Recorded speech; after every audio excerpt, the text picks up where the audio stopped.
to do it with mask. That's fine. This is my face.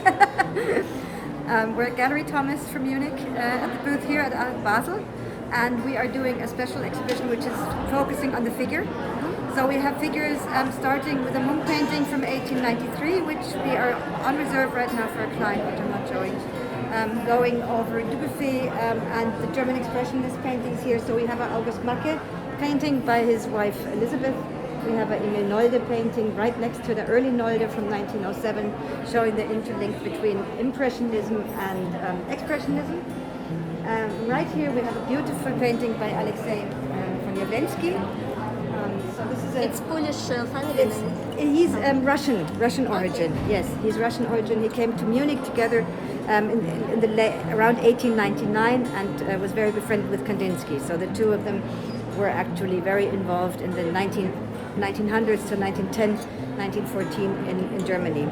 He was also then part of the Franz Marc was befriended with himself in the Blue Rider, in the context of the Blue Rider, as Macke is. So Macke is part of the Blue Rider. Kandinsky is part of the Blue Rider. There's another Jawlensky right here. And we can walk over to Van Dongen and Elion.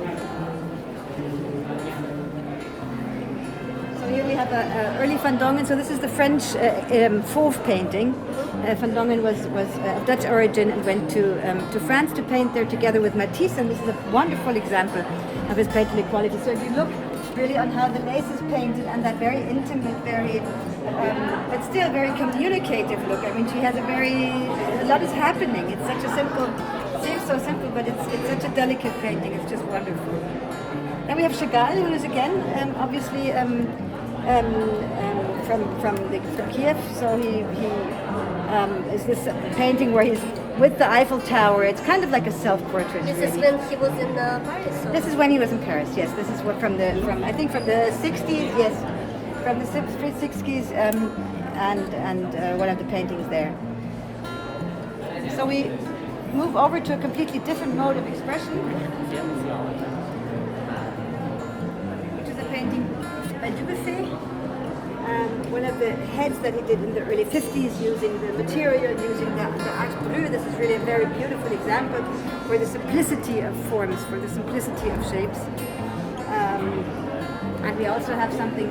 It looks like the eyes also, like a nose you could see. It is a face. So this is the topic of the figure, because it really is the head. It's the TED with mold on it. He wanted it to be very crude and very simple, and to be so he was really working with the material. He was working with sand. He was putting a lot of things on there to have this kind of very direct expression, and not making things pretty and not making them something else as they are. Very different to the Van Dongen. So the Van Dongen is trying to bring a beautiful world across. Dubuffet is just there and he does whatever he does, and it's straightforward in a certain way. So this is a very fine example for that. Now we. And this is also the same. That's the same artist. Yes, that's the same artist.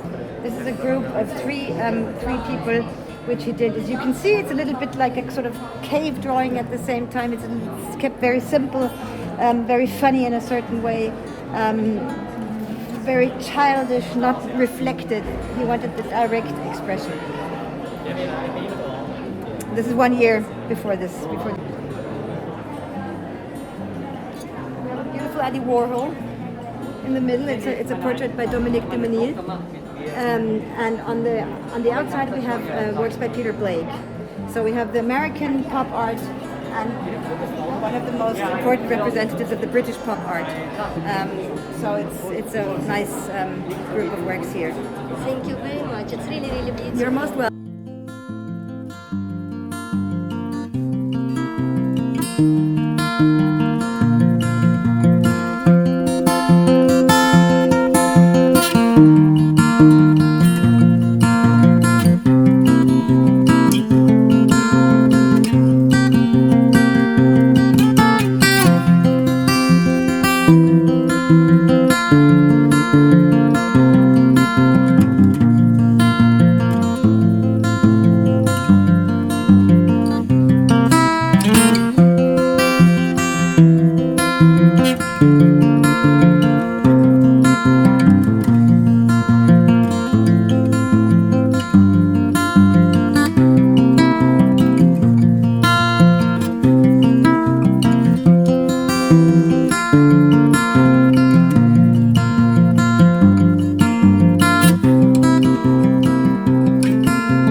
see Rushy Ideas piece in Limited, Japanese artist on the back of Limited.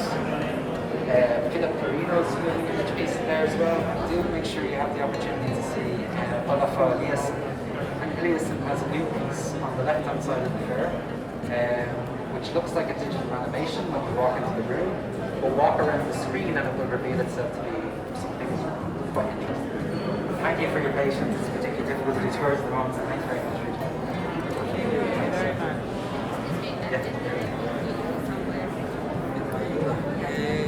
Not limited. I haven't seen it. Yeah. No, they're cooking. Never seen it.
What about his foundation now? So this artist is Michelangelo Pistoletto, and he has a beautiful foundation in Biella, in Piemonte, in Italy.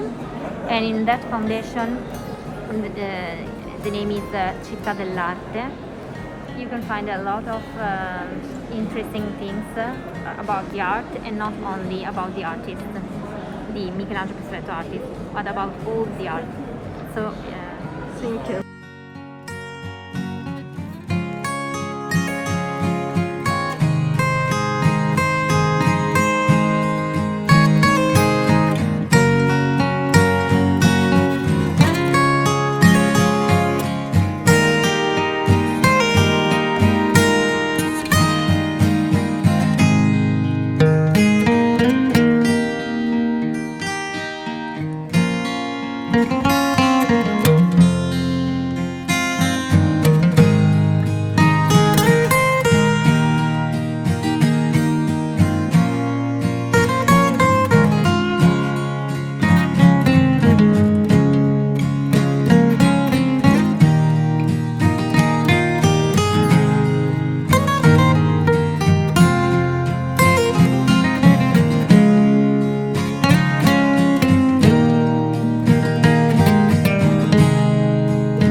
found objects which she put on her paintings, literally.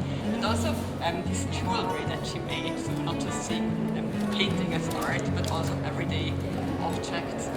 And she was very famous, and she was working. She had large exhibitions in museums in the US, in Europe, in Documenta, at the Venice Biennial. But then after she died, she vanished for many decades from art history, and she was kind of forgotten as it happens to so many.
So this is a work of Mimo Palladino.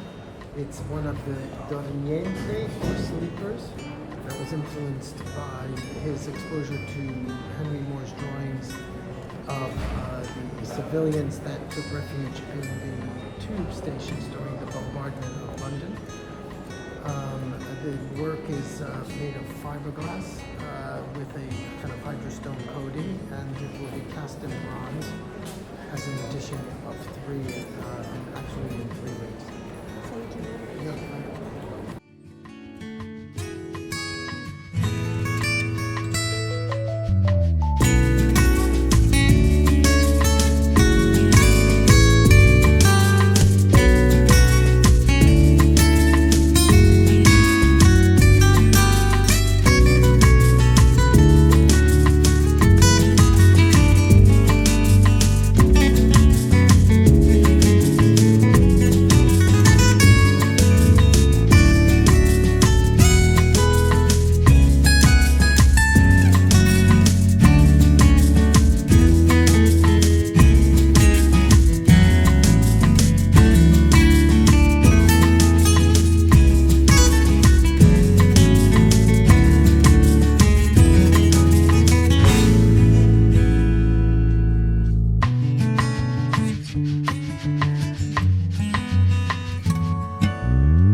German artist.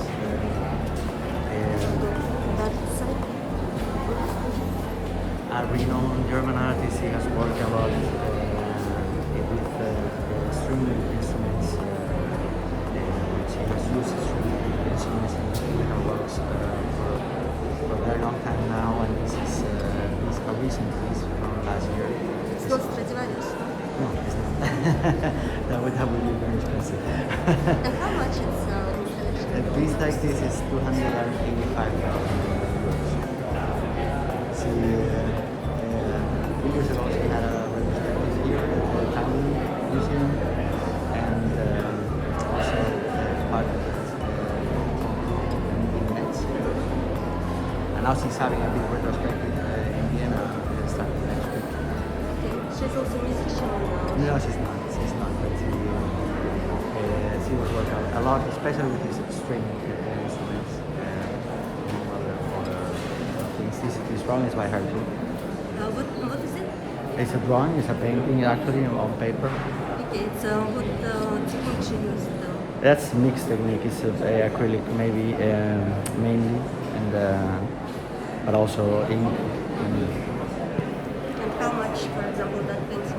That work is 225,000. It's beautiful. What size is it? I'm not sure. It's about actually her height. I think it's 160 something. Should hang a little bit lower normally. But and that piece over there is also an installation by her. That one. This binoculars. Yeah. And what does it mean? What she wanted to say by it? Sorry? What does it mean now? Like, does it have some meaning about that? Well, always there's an open meaning to these kind of words. There's a poetic behind them.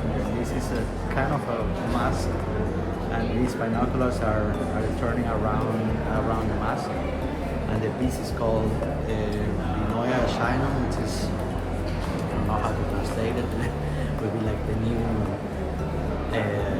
appearance. The new appearance. Thank you very much. You're welcome.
He's Polish.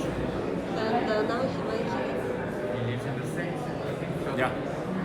United States, yes. very beautiful painting. How much it's It's $18,000.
very beautiful texture. What technique he used?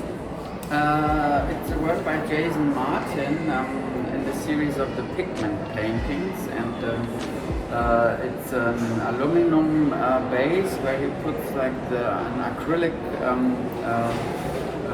on top with a spatula. He makes these wonderful three-dimensional sculptural works, which are then sprayed and powdered with pigment, which is then fixated to have like this very deep color, and the main aspect of these works is one, the sculptural quality, and second, the color itself, which is then the carrier of the meaning.